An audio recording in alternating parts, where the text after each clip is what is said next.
મહાપ્રભુજી 13 વર્ષની ઉંમરે આપશ્રીના માતાજી શ્રી ઇલ્લમ્મા ગારુજીની આજ્ઞા લઈ પ્રથમ પૃથ્વી પરિક્રમા કરવા ઘરથી પધારે છે.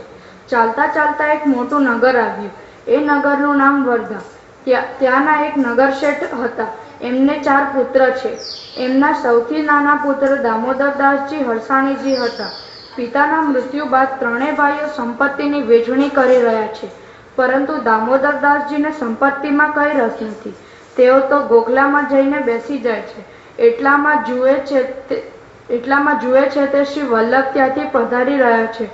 દાસની દ્રષ્ટિ તત્કાળ આપશી ઉપર પડી અને તરત જ ત્યાંથી ઉઠીને દામોદરદાસજીએ પોતાના ઘર સંપત્તિની પરવા ન કરી અને શ્રી મહાપ્રભુજી પાસે પહોંચ્યા અને આપશીને સાષ્ટાંગ દંડવત પ્રણામ કર્યા. અરે કમલા, તું આવ્યો? હા મહારાજ, હું તો ક્યાંથી આપની રાહ જોઉં. હવે ચાલ આવ. અને દામોદરદાસજી શ્રી વલ્લભની સાથે પૃથ્વી પરિક્રમામાં પધારે છે. પ્રથમ પૃથ્વી પરિક્રમા કરતા આપ શ્રી મનમાં વિચારે છે, દેવી જીવ તો અનેક દેશાંતરમાં છે, તો મારે તો એમના ઉદ્ધાર માટે બધે જવું જ પડશે, પણ સૌથી પહેલા બ્રજમાં જઈએ. આમ વિચારી દામોદરદાસજીને સાથે લઈને સંવત 1548 શ્રાવણ વદ અષ્ટમીના દિવસે આપ શ્રી બ્રજ તરફ પધારે છે. ઝારખંડ સુધી પધારે છે. ત્યાં તો શ્રી ગોવર્ધનનાથજી આપ શ્રી મહાપ્રભુજીને આજ્ઞા કરે છે કે श्री वल्लभ, आप बेटी ब्रज पधारो.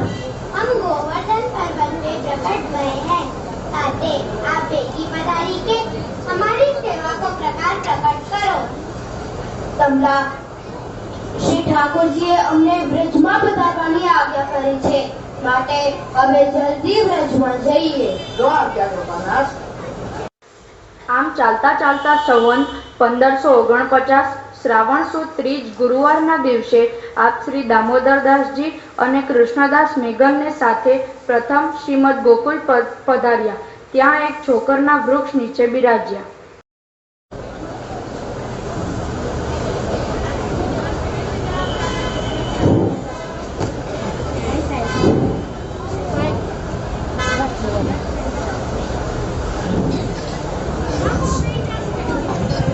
કમલા, ગોવિંદઘાટ અને ઠુકરાણી ઘાટ બંને એક સમાન દેખાય છે. પણ કયો ગોવિંદઘાટ અને કયો ઠુકરાણી ઘાટ છે? આપ શ્રીની આ દુવિધા ભરી મનસ્થિતિ જોઈ સાક્ષાત શ્રી યમુનાજી પ્રગટ થયા અને આપ શ્રીની શંકા દૂર કરતા કહ્યું, શ્યામ સુંદર શ્રી અમને મહારાણી કી જય.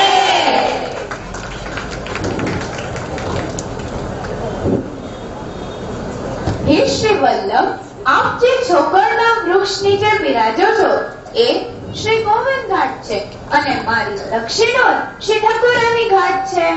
કમલા, જો યમુનાજી કેવા કૃપાલુ છે. હા મહારાજ. નમામિ યમુના મહ સકલ સિદ્ધિ હે કુમુદા મુરારી પદ પંકજ સુરદ ગોકટમ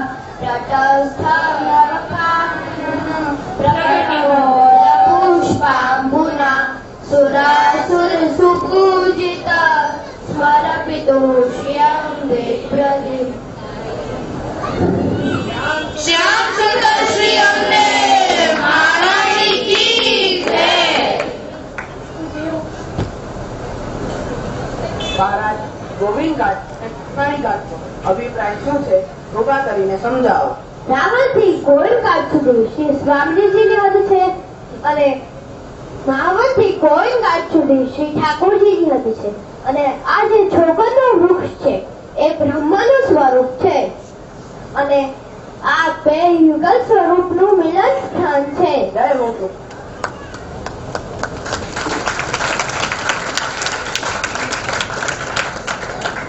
શ્રાવણ સુદ 14 શ્રીમદ વલ્લભાધીશે ઠાકુરાની ઘાટ પર બિરાજને શ્રીમદ ભાગવતનું 1 સપ્તાહ પારાયણ કર્યું.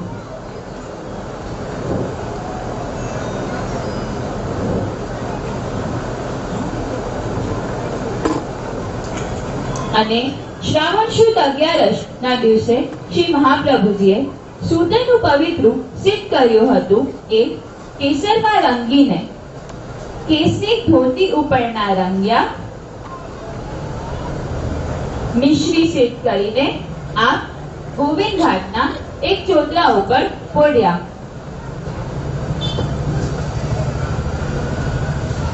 પડ્યા હું